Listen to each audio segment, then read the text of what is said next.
Hi guys, it's Lyra. This is Obviously Dreadful. Obviously, I have a head full of dreads and lots of things to say. Many opinions, most of them unpopular ones. If you're new, stick around, have a chat. Maybe we can be friends. And if you're one of my returning subscribers, I love you guys.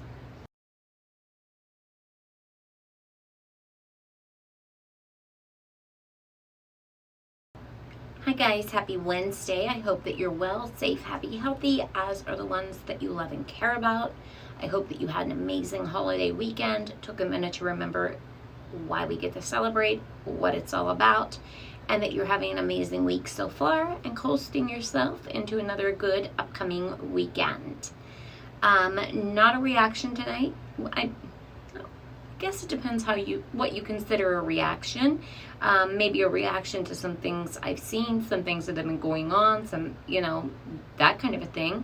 I thought it was important to take a minute to talk about Texas, not necessarily that, but the conversation that, of course, is now front and center once again as a result of what happened in Texas. So first, of course, let's take a minute I can't imagine being one of those parents. My heart breaks for them. My heart goes out to them. There's not words, especially for babies. And law enforcement in that situation absolutely failed those children, and it is stomach turning.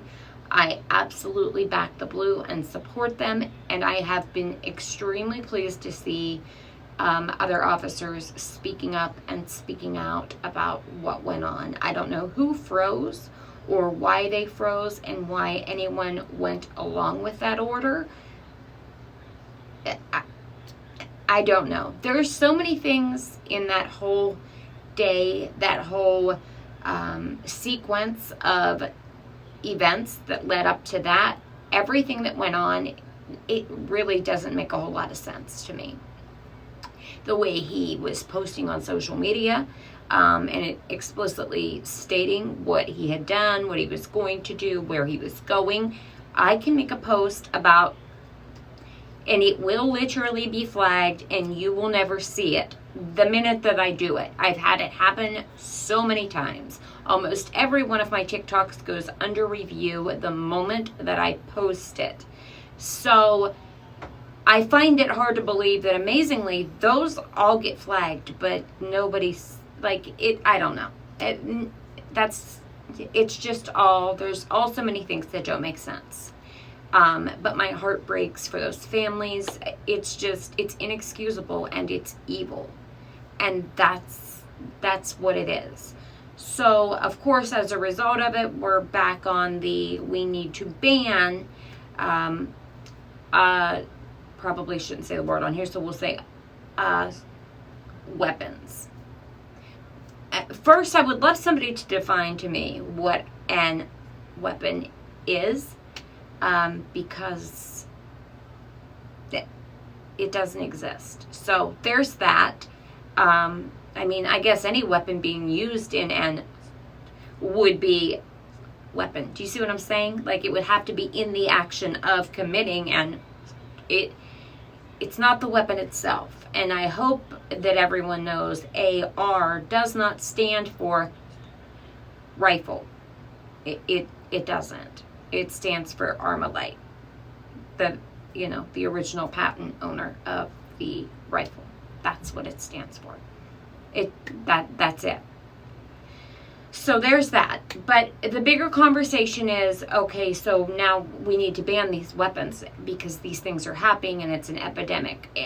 And I need somebody to explain to me realistically how a ban is going to stop these things from happening. Because here's the thing. He could have done exactly what he did with any other gun as well. That's just the truth. We're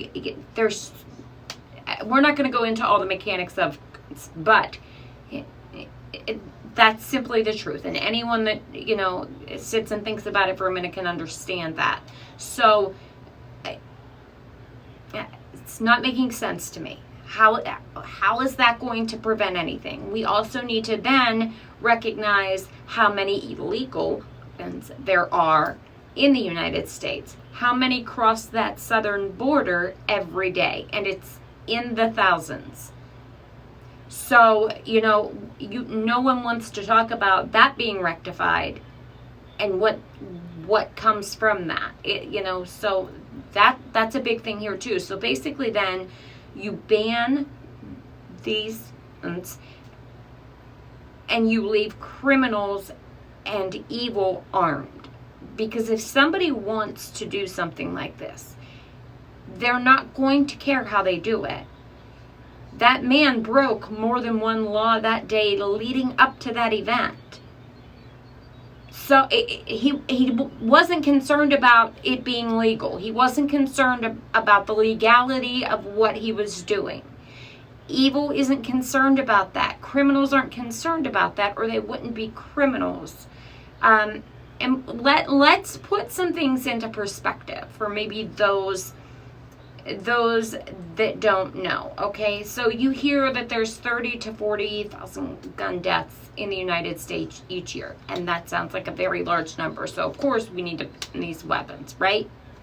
Okay, well, over 55% of that, and I want to say it's closer to in the 60s, is suicide.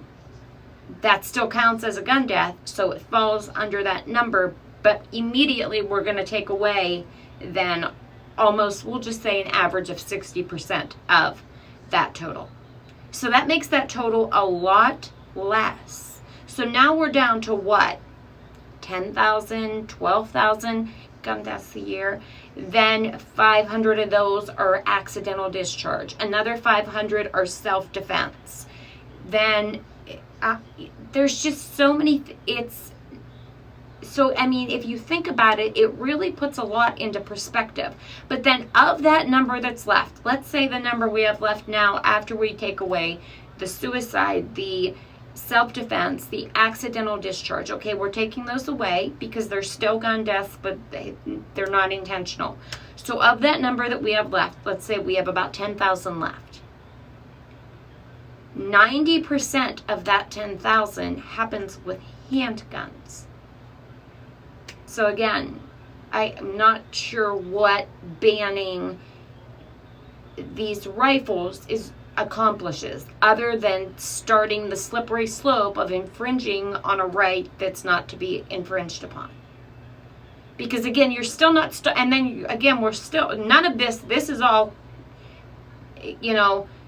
these numbers, but we're still not taking into account that criminals are criminals, the number of illegal weapons that are crossing the border, that are already in circulation, that get stolen, that get printed. So I struggle to understand where we're going with this. And it's easy to get hyped up about it, and then the media, of course, is hyping you up about it, but they're not telling you all of these things, and they're not giving you all of these numbers. And you really, when you think about every one of those things we just talked about, the only people you would punish at that point would be law-abiding citizens. And law-abiding citizens aren't the ones doing these things. In fact, they're the ones stopping them. I'm hoping that by now everybody has heard about the woman, I believe it was in Virginia, where a man had a weapon that he shouldn't have had because he was already a felon, I believe. He wasn't legally to have this weapon and was going to go shoot at a graduation party, and instead she was legally carrying her weapon, and she got rid of the threat. We'll just put it that way. So, and that's the other thing, that no matter what way you look at it, the only way you're stopping a bad guy with a gun is to have a good guy with a gun. I mean, what else are you going to do? Throw rocks at him, throw flamethrower, what are we doing? Because I don't know, you guys. There's just so many things that it's just, and of course, they're going to continue to hype this up. They're creeping to that election cycle. Their numbers are in the toilet, and they need anything they can. And of course, they'll use a tragedy and make it political. And that's the other thing. There should be nothing political about what happened. Evil is evil. It doesn't matter where or what side it comes from. There's, because where is the outrage for all these other mass shootings? There's a mass shooting in Chicago every single week. Nobody has said a word all year. You don't even hear about it. I mean, do you not ask yourselves why you only hear about certain things at certain times? Whether it be about somebody of a certain race, and it's disgusting, the fact that they use these tragedies to play on people's emotions and get the buy-in with the anger and the animosity. It's absolutely disturbing. And it's sick to me, sort of, at this point, that people still believe it and they buy into it. Of course, everybody should be upset about what happened. But you should be upset because you're a parent, or you're a human being with a heart. And, you can't even imagine the pain. You can't imagine the trauma. There's nothing political about that. So the minute that these people are making this political, that should be your first sign that why? And then to question things, and then to look at the bigger picture, and then ask yourself, why am I not outraged about what goes on in Philadelphia and Chicago? I mean, this holiday weekend, Philadelphia, Chicago, New York, places with the strictest gun laws in the country, all had phenomenal numbers of shootings and murder. So, and you hear nothing about it. I'll put some clips of that up. I'll just let them fly by maybe over here if I can grab some, just as a perspective. So all I'm saying, guys, is no matter what you think or how you feel, and I absolutely want to hear about it, we should talk about it in the comments section. I want to know. But just ask yourself why. And, if you have a reason and you have an argument for why this should happen, then I want to hear it. I want to have the discussion. You guys know that. I'm not going to attack you because we disagree. I'm not going to belittle you. As long as we're respectful to each other, that's the only way we ever find that middle to begin with, or we gain a new perspective. So let's have the conversation. But it just needs talked about, because I see so many people, these TikToks, and that's the other thing, you'll see a TikTok and it's, I would give up every single one of my weapons. I would give up all of my guns if I knew that it would stop this. What in the narcissistic nonsense? Because basically what you're saying in that video is, please look at me, watch me virtue signal. I know that I'm not really going to have to do this because I know that it really isn't going to stop anything. But I want you to think that I'm a good person. I want the clout. I want the attention. That's disgusting. There is something wrong with you individuals that are doing that. And it's gross. So please do better. But that's it, guys. That's my rant. That's my lecture. You know I come with the facts. So there are some of the statistics for you. Let's talk about it. Because that's why we're here. We're here to have conversations. Tom's videos bring us to places of conversation. Things like this should bring us to places of conversation, of understanding, of perspective, of insight, of reality checks. So let's talk about it. outside of that, that's it. Those of you who commented on my community post, I appreciate you so much. Again, I don't want anybody to feel obligated. I hate to even ask, because at the same time, I have been watching this woman who I have sent some money to a few times now, but for months now. There's always a reason that she needs money. Her and her boyfriend, she was a conservative now. Her husband passed away. Now she has this live-in boyfriend who identifies as a communist. There's your first sign. And I should know better, but whatever. I've tried to help when I can, but it's just, she has literally quit 6 or 7 jobs in the past 2 months. And people, if you try to say anything, you get attacked. It's just ridiculous. And, that constantly, well, I'm a good person and I'm honest and I've not lied to anyone. And I don't ever want to come across that way. I don't like to ask anyone for anything. I, literally would love to think of a way just to be like, hey, I need to do a fundraiser. But I don't like even the thought of GoFundMe because you're paying a company, I guess. I guess in certain circumstances, of course, it's a good thing. But my insurance company literally has me at the end of my rope. So, for example, the other week they paid for an echocardiogram. There was no indication to do this test. Literally none.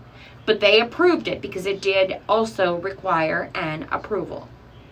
They approved that. But this CT scan, they just refuse.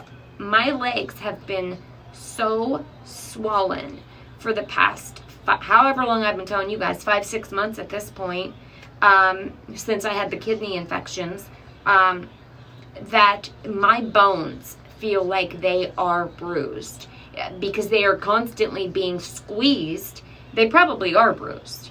My blood work, now I have, sorry guys if there was a weird cut there. Anyway, in my blood work now, we have the normochromic anemia, which is different than iron deficient anemia. This anemia is specifically being caused by whatever the bigger condition is that we don't have an answer to yet. So that could be cancer, that could be an autoimmune thing, it could be a chronic illness. We just don't know, which is why this scan is important to try and find the reason. But of course, the insurance company is not going to make that easy for me. And I'm at the end of my rope with it all. I am constantly at a doctor. It's just never ending is what it seems like. I feel like I'm constantly at an appointment, paying a copay, paying a co-insurance, having blood work done, doing a urine test, doing ridiculous, it's crazy. And I would, part of me was like, show them what your legs look like, but I don't know. I'm too vain for that. It's embarrassing to me. I'm not a large person, but my legs are ridiculously swollen. It is painful. It is miserable. And I just need to find the answers so that I can get better. I have a little boy that needs me. And me and God have had a lot of conversations lately. And he's not going to do me dirty. Besides, he needs me down here to talk about things and to have conversations and to use the mouth that he gave me for good. So there's that. But yeah, I'm just kind of, so I hate to ask. That's just not my thing, and I don't want it to come across like it is. I don't want anybody to feel obligated. I don't want anybody to feel like I'm begging for this or anything. I just don't, I get to, I'm at a point where I don't know what else to do, but I want to get better. I want to get answers. I want to, I don't know. So again, please don't feel obligated. Please don't feel like you have to do something. Please just don't. I love you all so much. I am so grateful for this community. You know, you get to a point where, you know, praying and everything else, and you try to humble yourself and suck up your pride and ask for help and reach out. And that's all I can do. I expect nothing, of course, because I just wouldn't. I appreciate everything, but I expect nothing, because I know we're all going through different things. We're all going through different struggles. Anyways, guys, I've kept you long enough. I'm not going to ramble on for 2 hours about myself. I apologize for my lack of makeup and stuff tonight. I just wanted to get all of this out, start the conversation. So you're just getting me today. No bells and whistles. I do want to make sure we start doing live soon. Like I said, I'm going to push my room back together myself. Because if we wait for them to fix what they're to fix in all of these rooms, it's never going to happen. So if you see ceiling fall, waterfall, anything exciting, just remember we're going with its abstract art, and that's okay. But outside of that, guys, please have a good rest of your week. We're going to meet again soon. Lots of new reactions, lots more conversations that I want to start. Lots of things. I made the mistake of looking at the politics section on Reddit the other day. That's a whole, like, we could do a whole series on that. It must be like level 1 crazies only. But anyway, please have a good rest of your week. Do something good for yourself and for someone else. Go to the dollar store, buy those 2 for $1 cards, give one to a stranger. You could change their life. You could turn it all around for them. Carry someone's groceries. Tell someone that you love them. Call and check on someone. Tell yourself that you love yourself. Do good things. Be good people. And outside of that, let's talk again soon. But let's talk about all of this. Give me your thoughts. Let's have the conversations. Let's see where everybody's mind and heart is, because that's how we get back on track. We need to start talking to one another again. So let's be where a place where that can start, and can start safely. You do not have to agree with me here. Only rule is we have to be respectful to each other. If you get disrespectful, I'm going to probably get disrespectful. Outside of that, you can have whatever opinion you want, and we can talk about it, and I would love to, because perspective is so important. Anyways, guys, done rambling. Thank you so much for being here. Thank you for supporting me. Thank you for caring. I love you all so much. We'll talk again here soon. Have an amazing rest of your night, an amazing rest of your week. I appreciate you more than you know. Bye, guys.